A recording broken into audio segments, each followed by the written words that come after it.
Bonjour à tous et bienvenue sur Passion Belle Mécanique. On est en présence de mon fidèle frère dans cette vidéo. Bonjour à tous, enchanté. On va vous présenter une voiture qui est juste splendide si je vous parle de la marque à l'étoile. Et qu'on parle de grosse berline, typée luxe, je pense que vous savez directement de quel modèle je parle. On veut bien évidemment parler de la Mercedes Classe S, qui est donc ce grand mastodonte de technologie et de performance pour certains modèles.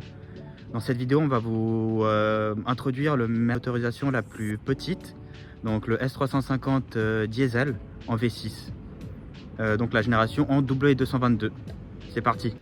Donc comme vous pouvez le voir, elle est de couleur noire obsidienne. Donc elle n'est pas tout à fait d'origine, mon frère va vous la présenter en détail.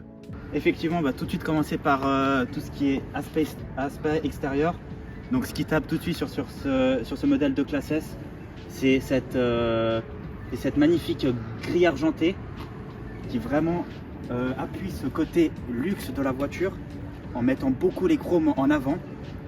Ce qui a été fait à l'avant, c'était donc un changement de pare-choc. On a mis un pare-choc hommage à la S63 AMG pour lui donner un petit peu plus de sportivité. Donc sur ce pare-choc, on a laissé cette lame en argenté pour donc garder cet aspect élégant, ce magnifique insigne suspendu qui est typique des classes S et des packs confort de chez Mercedes. Pour continuer ensuite sur ces magnifiques phares LED, ce que j'adore vraiment, c'est ce clignotant, et je vais directement les allumer, ça va, vous verrez, c'est un spectacle de lumière, c'est splendide.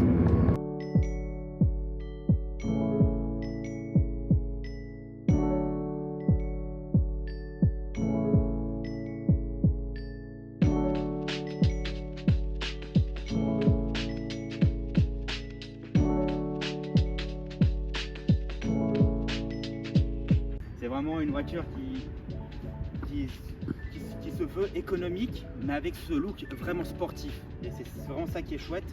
Surtout que vous verrez, c'est une short wheelbase, donc c'est une version courte.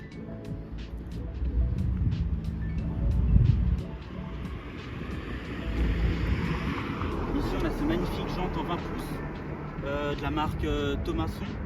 Je vous mettrai la référence à l'écran. Ils sont très belles.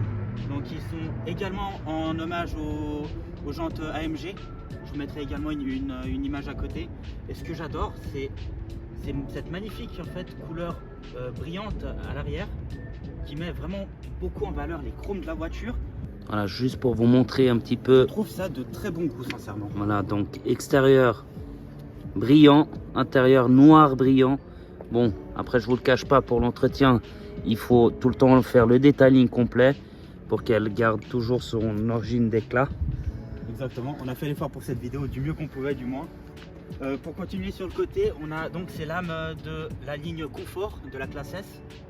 Sur la version AMG, nous avons donc des pas de caisse qui ressortent un peu plus, qui sont également chromés, mais qui ressortent beaucoup plus. Donc ça n'a pas pu être changé. C'était l'objectif d'avoir le changement, mais bon, ça n'a pas pu être fait malheureusement. Ici, nous allons retrouver également ces magnifiques rétroviseurs à LED. Pour ensuite continuer sur la face arrière. Qui on va dire est... Ça c'est très joli, hein. Voilà, la manière de comment ça a été modifié, ça la rend vraiment, on va dire, agressif. Effectivement.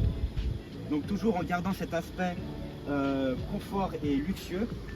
Ça a été également laissé en argenté ici. C'est très joli avec les échappements qui sont pas raccordés, juste les caches donc, qui sont également siglés AMG. Je voulais juste vous montrer les signatures en détail AMG sur les pots échappement, donc des deux côtés, avec les phares LED qui la rend très élégante et très moderne encore. Bien qu'il y a eu d'autres modèles plus récents qui sont sortis, ce véhicule garde tout autant son design moderne. Effectivement, surtout avec, encore une fois, c'est une religion chez les classes S, c'est donc toutes ces parties chromées. En veux-tu, en voilà, il y en a énormément, donc ça demande pas mal d'entretien, mais c'est super joli à regarder. Et si on fait encore un petit tour global de la voiture,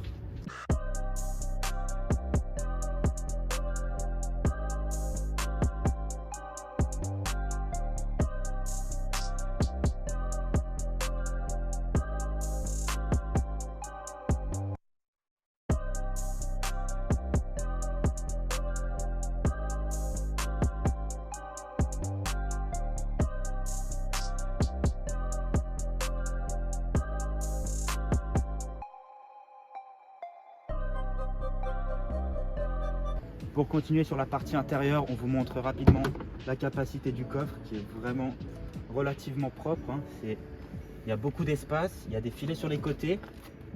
Ici, toutes les factures de l'entretien du véhicule. Ça, on vous présentera dans une autre vidéo, ça peut être super intéressant. Également, le coût du kit, hein, ça serait vraiment aussi une chose super intéressante à regarder. Et avec le petit trap ski derrière. Tac. Voilà. Tac. Juste le montrer. Donc, si vous aimez skier, cette voiture est adaptée pour ça. Tac. Voilà. Et ici, un double coffre relativement sympa. Et que, bon, il est assez profond, mais là, il y a pas mal de stockage. Et pas de roue de secours. Hein. Non. Et ici, évidemment, le bouton pour verrouiller et le bouton pour fermer, qui est normalement de série sur toutes les classes S. Voilà, c'est un équipement de base, comme on dit. Pour passer un petit peu à l'arrière, on le fait brièvement, c'est un peu bonus, on va dire. Tac, si je m'installe. Donc, bon, nous, on roule relativement couché.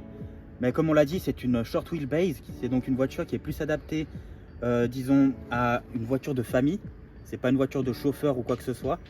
Donc, niveau espace, c'est relativement standard. Hein, ça peut se comparer, c'est peut-être légèrement plus grand qu'une classe C. Donc, il n'y a pas le pack chauffeur. On a juste les sièges chauffants à l'arrière. Le kit Burmeister. Qui est donc très chouette pour avoir une bonne sonorité, des vitres teintées opaques qui sont superbes. Et la superbe option de ces classes S qui sont pratiquement sur toutes les générations, c'est d'avoir un double toit ouvrant. Donc ici, si j'appuie, on a un petit toit panoramique en fait pour les personnes passagères à l'arrière, donc ce qui est super chouette. Et au milieu, le réglage de la clim qui est relativement standard, il n'y a rien de particulier à voir là-dessus. Hop, si je l'active, tac. Les degrés, auto, la puissance. Ah, ça c'est petit aussi, petit clin d'œil au Bentley notamment, au britannique, tac, avec les boutons qui sortent et qui re-rentrent. Tac, en comparaison au Bentley Continental qui ont également ce type de bouton, de poussoir on va dire. Et voilà, autrement pour l'arrière, on vous l'a fait relativement simple. C'est relativement bien fini et très efficace. Merci, le soft close, évidemment. Qui dit véhicule de luxe dit soft close. Exactement, qui sont de série sur quasiment toutes les classes S à partir de la WS140. Tac, et ça fonctionne super bien.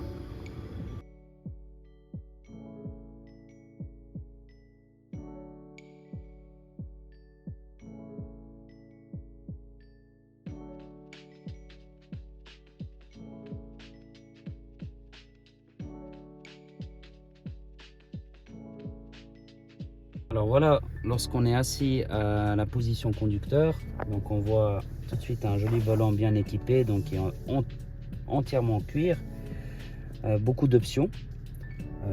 Peut-être sur le volant brièvement, donc ici vous avez le menu, vous pouvez donc accéder à la navigation, radio, téléphone, maintenance, tout ce qui est réglage et autres.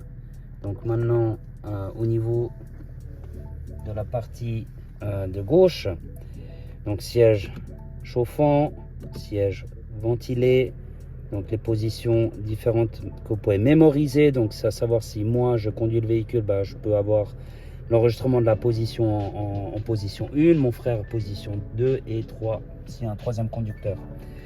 Fermeture, ouverture automatique, donc le contrôle de toutes les fenêtres du véhicule, le rétroviseur et ainsi que Burmeister, donc qui est pour l'haut-parleur. D'autres options qui sont, on va dire, présentes dans le véhicule et qui sont, on va dire, optionnelles, parce qu'il faut savoir, beaucoup de classes S ne sont pas équipées par exemple d'une option qui est très importante pour ce véhicule compte tenu de sa longévité, parce que c'est un véhicule très long et très difficile à parquer parfois. Donc la première option indispensable, c'est la caméra 360. Donc si je l'enclenche, vous voyez ici, et si je vais en marche arrière, donc il y a la caméra, et ça c'est vrai que c'est pratique, même indispensable, même indispensable. Donc par exemple si je dois naviguer, Vous voyez, le véhicule enregistre. Si je dois rentrer dans un endroit assez compliqué comme ici, admettons il est plus serré, le véhicule nous guide. Donc ça c'est plutôt pas mal. Donc bien pensé de la part de Mercedes. C'est aussi une technologie qui mérite d'être mise en avant pour ces véhicules. Donc faites attention, regardez si cette option est présente dans les véhicules ou non. Parce que ça peut être, on va dire, indispensable pour une utilisation quotidienne agréable. Voilà, il ne fallait pas être embêté. Si je reviens sur les options, donc d'autres options qui sont, on va dire, pratiques. Donc si vous faites beaucoup d'autoroutes, alors ici vous pouvez, si vous voyez, si j'active cette option, donc le volant, hein, je vous le remonte le volant ici. Donc voilà, direction active. Donc si vous voulez boire de l'eau ou autre, le volant ne bouge pas, hein. Donc cette option elle est enclenchée, donc elle va juste vous rappeler qu'il faut tenir le volant. Sinon l'option va se désactiver automatiquement par mesure de sécurité. Une autre option, c'est donc tout ce qui est assistant de trajectoire activé. Donc idem, si vous commencez à griller une ligne continue, le véhicule va freiner ou va la remettre dans la bonne voie pour pas qu'il y ait de collision latérale avec d'autres véhicules.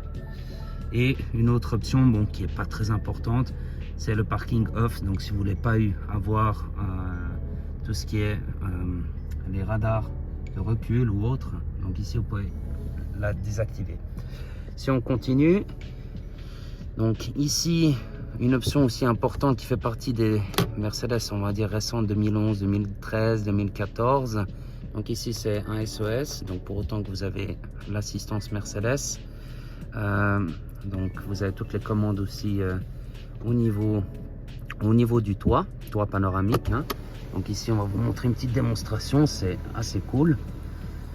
Donc si vous voulez, bon c'est pas un cabriolet, mais on va dire c'est une option qui est tout de même sympa. On va dire ça, enfin moi je trouve que les classes S sans toit panoramique, il manque quelque chose. Donc j'aime bien qu'en haut ça soit en toit panoramique, et là c'est le cas. Ça la rend beaucoup plus, on va dire, fini. Et qui dit beau temps, dit forcément lunettes qui vont avec. Ben voilà, les lunettes de mon frère, hein, comme vous pouvez le voir. Hop, lunettes de vue pour le coup, mais quand même. Il faudra mettre les lunettes de soleil la prochaine fois. Effectivement, c'est ma faute. Voilà. Et on va encore vous présenter le toit ouvrant de l'extérieur et ensuite passer directement au test de conduite, pendant que moi je vous expliquerai également d'autres options qui sont plus côté central. Ce magnifique toit ouvrant et également l'équipement que cette voiture possède sont des vitres teintées à l'avant. Donc comme on peut le voir, tac, on peut bien voir la différence, et surtout du côté pare-brise. Voilà, ça réduit un petit peu les émissions UV, ce qui est très pratique pour les beaux temps. Donc après, forcément, il fait déjà un petit peu nuit, donc la qualité va être un petit peu impactée. On peut le voir que franchement niveau route, c'est splendide. Et on peut même apercevoir le petit insigne au milieu qui nous aide également à nous parquer de temps en temps. Ça va permettre de mieux visualiser en fait le gabarit du véhicule si on veut. Et pour continuer un petit peu sur l'intérieur, forcément, tac, on a ici du cuir avec des surpiqûres grises, et également toute cette partie là en cuir avec cette partie là également tout en bois laqué. Donc voilà, l'équipement est semblable du côté passager que du côté conducteur. C'est miroir comme on dit. On a passé l'Armatic en sport ici.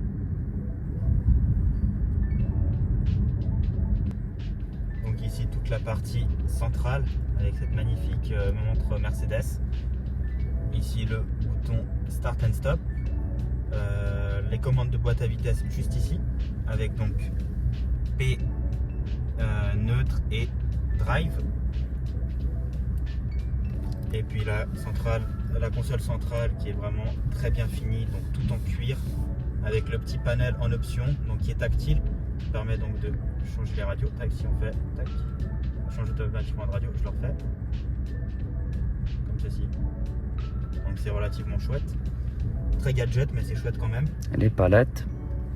Effectivement, même si c'est pas une voiture qui a été faite vraiment pour une conduite sportive, elle a quand même ses palettes en cas de besoin. Ça freine également très bien. Hop, du rangement ici. Un petit peu décevant sur ce modèle, le rangement il n'y en a pas énormément. Ici on a donc les USB.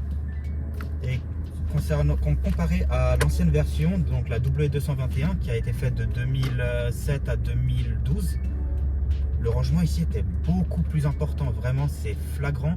On avait 2 étages en fait. C'était vraiment splendide. Ah, il y a un confrère. Je ne sais pas si vous voyez, mais il y a un confrère qui nous dépasse. Un confrère nous dépasse. Ah, c'est là où on reconnaît un bonhomme de goût. Petit convoi. Donc comme on peut le voir, c'est extrêmement silencieux. On se croirait un peu dans un monument religieux. Dans un monastère. Non mais c'est vrai, on n'entend rien du tout, on sent à peine la route, hormis dans la zone travaux où vu que la route était vraiment rugueuse, on sentait vraiment que les pneus travaillaient un peu plus. Et même les suspensions également. Mais c'est vraiment super silencieux, on survole la route comme sur un tapis volant, on va dire. C'est vraiment le but principal de ces classes S, d'avoir donc une expérience de conduite qui est agréable et même reposante, que chaque trajet se transforme presque en plaisir.